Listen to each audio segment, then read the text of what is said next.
It's now Friday, May the 6th, approximately more or less a month and a week since we started doing the investigation into the deaths of the flamingos. As we were doing that, it became quite apparent that several companies on this island have been issued permits or licensed to operate without any controlling body. We just heard there from Ramon from Stanapa that prior to the oil fire at Bopec, there was indeed 2 oil spills. There were also several other instances I'm informed about, which sort of lead up to the idea that things weren't right before that naphtha fire. We now find that there is beyond doubt mercury content in the wastewater at the back of the Elijah fish farm. We also found very high values of streptococci bacteria. This all leads to one very relevant point.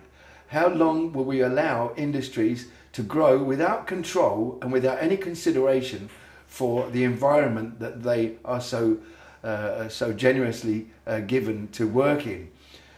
My point is, the governments at the end of this day will be informed of all the results of the studies that we have done for Forum Antilles, well, with regards to all 3 of these subjects. And at that point, we will lay it on the desk of the various commissioners and deputados to follow this up further in the interest of public safety, in the interest of the well-being of the environment, and in the interest of the future of this island. I can say that I knew about 5. What we've counted here today so far is another 30 or so, right? Yeah. So we're in excess of 100 with the 22 that your colleague came to tell you about.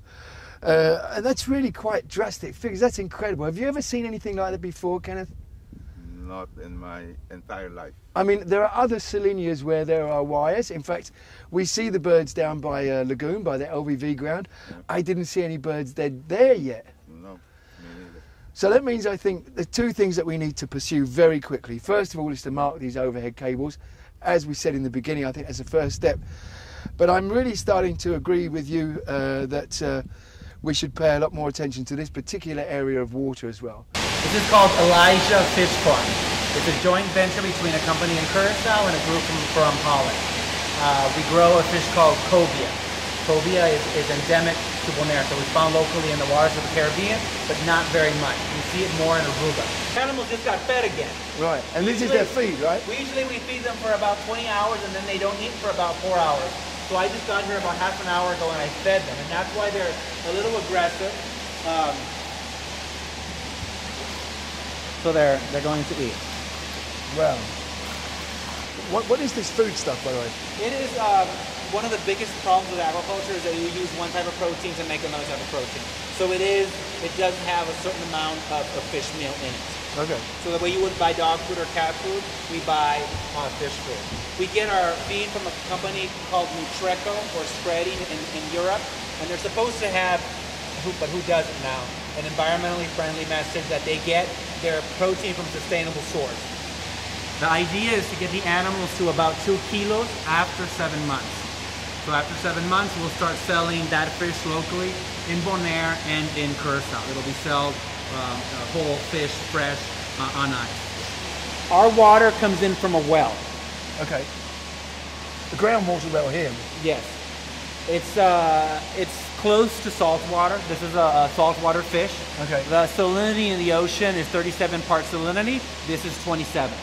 The water that we don't recirculate exits the building, goes to a sedimentation pond that's outside that is lined with plastic. There, the heavy solids are supposed to settle out, and then the water then exits that and goes out into Cargill. Okay. Okay. So there's no direct connection from here into the ocean. We do take samples every few months of our water at 3 points. Right. We take samples of the water when it comes in. Yeah. We take samples of the water when it exits the building, and then we take a sample of the water when it exits the sedimentation pond. Right. So we can control the amount of biological load. Well, not control, but monitor the amount of biological load. And that was one of the requirements that DESA gave for us when we requested a permission to build the site here. Okay. Is that we do monitor the amount of effluent that is going out.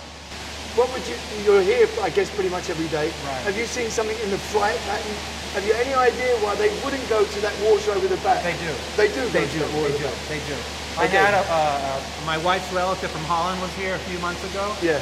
Well, for Carnival, and he walked back to Cargill, and he had never seen so many flamingos ever. Right. But we had a lot of fresh water, which has now started to go away.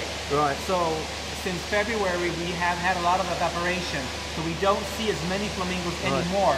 But in January and February, we had water almost coming to the front of the building. Right.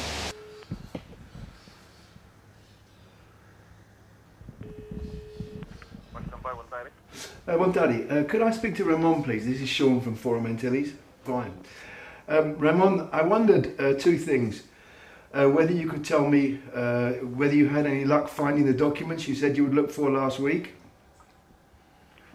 No, look, I had to ask yes, Maria. Maria has those documents. You're talking about the contract. I'm talking about the environmental assessment for the fish farm and your comments. Okay. No.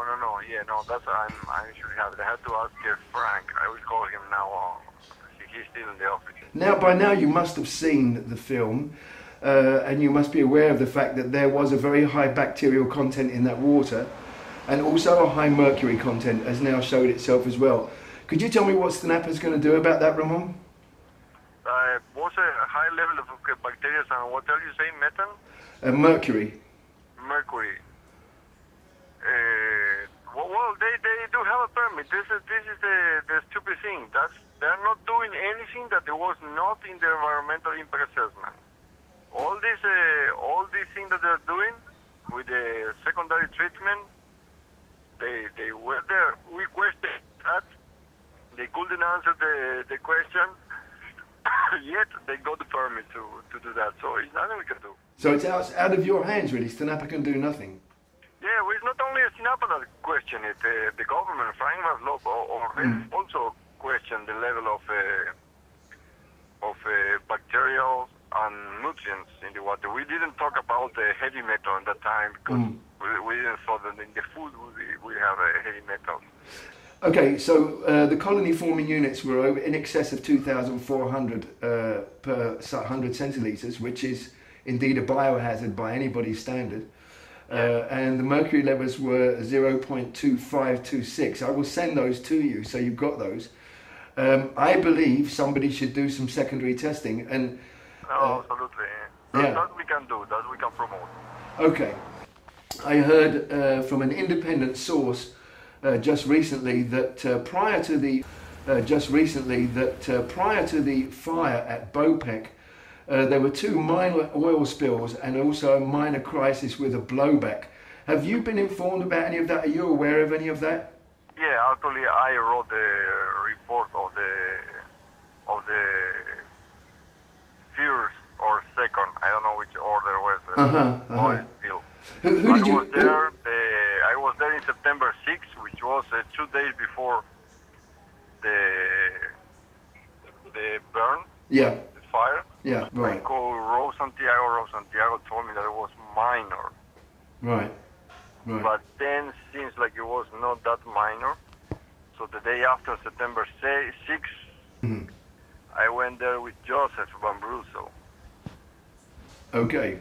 And the area was pretty bad. The area was bad? Yeah, and in the land and in the sea. Right. And they were doing really stupid thing to cover it up and to clean the rocks with the hands, rags. Was really very... But if you get a chance to find the objections that you wrote towards that fish farm and the impact assessment, that would be great if you could forward those to me. I will have to look at my... Yeah, but I did by email and I have all the emails. It will take me a while to find it, but yes, I have it. I send all these questions to them. Okay. Thanks very much indeed for your help, Ramon.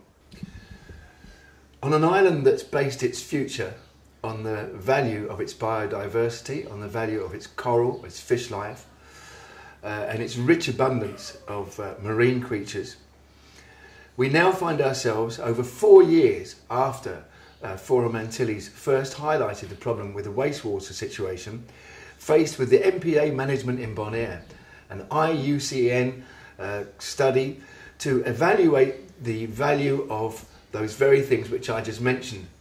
I would like to say to all the people concerned with this ongoing project and with the realisation of the value of our natural world, we've made a fatal mistake, and the fatal mistake is very simple.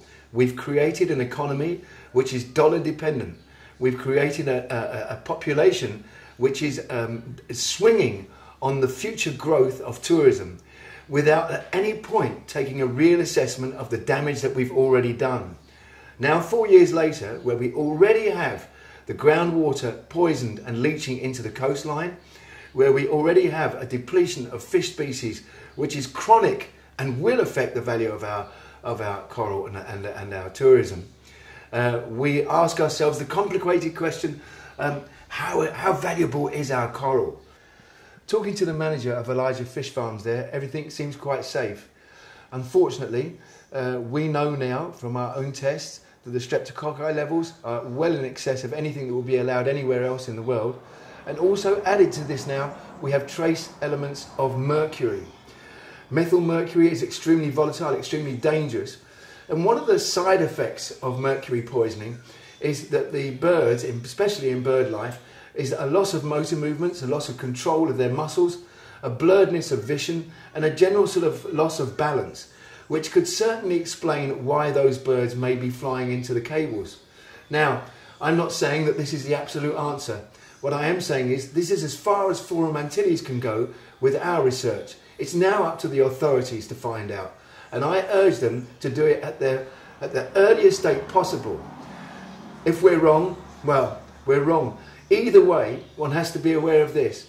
The nutrient and nitrate levels of that water are far too high to be going into a salina, which is only next door to the very well where that fish farm is taking the water out to produce the fish. There's something wrong with all of this.